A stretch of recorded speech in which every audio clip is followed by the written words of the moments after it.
Mecca Medina tours and travels এর তরফ থেকে জানাই সালাম। আমি গুনাহগার মাওলানা মুজাফফর আপনাদের সম্মুখে উপস্থিত হয়েছে, আপনাদেরকে নিয়ে এসেছি আমাদের ট্রাভেলস এর তরফ থেকে। আলহামদুলিল্লাহ, আজকের আমরা উপস্থিত হয়েছি কোথায় একটু বলেন তো?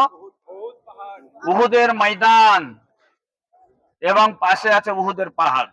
আমি ঘটনাটা শর্টে বলবো, লম্বা করলে অনেক লম্বা হবে। আপনারা জানেন এই উহুদের মাঠে ইসলামের সবচেয়ে বড় ক্ষতি হয়েছিল। কিরকম ক্ষতি? এই জায়গাতে কম বেশি ৭০ জন সাহাবায়ে রসুল শহীদ হয়েছিলেন। কজন? ৭০ জন। আবু জাহেল কত বড় বদমাইশ ছিলেন, এমনি ওকে আল্লাহর নবী টাইটেল দেয় নাই মূর্খের পিতা বলে।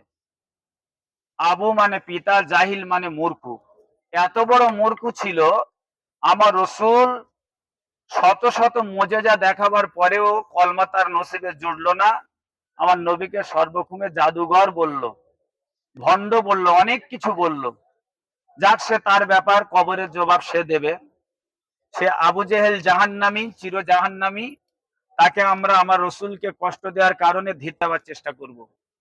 ওই আবু জেহেল বদমায়েশ তার দলের লোকজনকে নিয়ে আমার নবী যখন মক্কা থেকে মদিনায় আসলো, ওই আবু জেহেল সেই মদিনা কম বেশি 450 কিলোমিটার। কত মিটার? এই যে গাড়িতে আসছে 450, তাইলে যদি পাহাড় টপকে ঘুরে ফিরে আসেন তাহলে কতটা দূর হবে? এতটা রাস্তা অতিক্রম করে হেঁটে, ঘোড়ার পিঠে, উটের পিঠে, গাধার পিঠে চেপে, সৈন্য দল বল তার নিয়ে, হাতিয়ার সেই জামানার অস্ত্র শস্ত্র যা ব্যবহৃত জিনিস নিয়ে এই উহুদের প্রান্তরে উপস্থিত হয়েছে যুদ্ধ করার জন্য, এবং জানিয়ে দিল মোহাম্মদ তৈরি হও। আমার নবীর কানে মদিনাতে খবর চলে গেল। এখান থেকে 4 থেকে 5 কিলোমিটার দূর মসজিদে নববী, খুব কাছাকাছি। খবর চলে গেল রাতের বেলায়।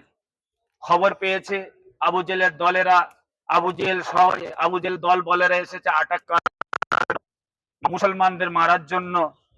মদিনার অলি গলিতে অ্যালাউন্স হয়ে গেল, হে মদিনাবাসীরা, তোমরা যে যেখানে আছো দেরি না করে যুদ্ধের জন্য প্রস্তুতি নাও।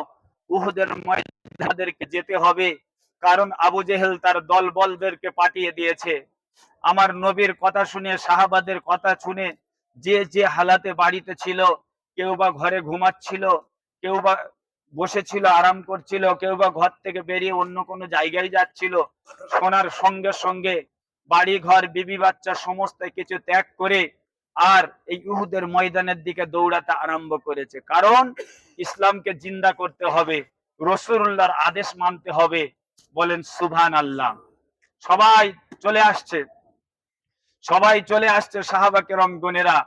একজন সাহাবায়ে রসুল, তার নাম হলো হযরতে হানজালা। কি নাম? সবে মাত্র বিয়ে করেছে, রাত্রের বেলা স্বামী স্ত্রীর মিলন হয়েছে, গল্প হয়েছে, বাসর ঘর সাজিয়েছে, অপবিত্র অবস্থায় ছিল। ভোরের সময় স্বামী আর স্ত্রী দোল নিয়ে, বালতি নিয়ে কুয়ার কাছে গেছে গোসল করার জন্য। হঠাৎ আওয়াজ আসলো, হানজালা ডোলে করে, বালতি করে পানি তুলেছে। সেই বালতির পানিটা রেখে বলছে, বিবি আমাকে আল্লাহ রাস্তায় বিদায় দাও, আর আমার ফরজ গোসল করা হবে না।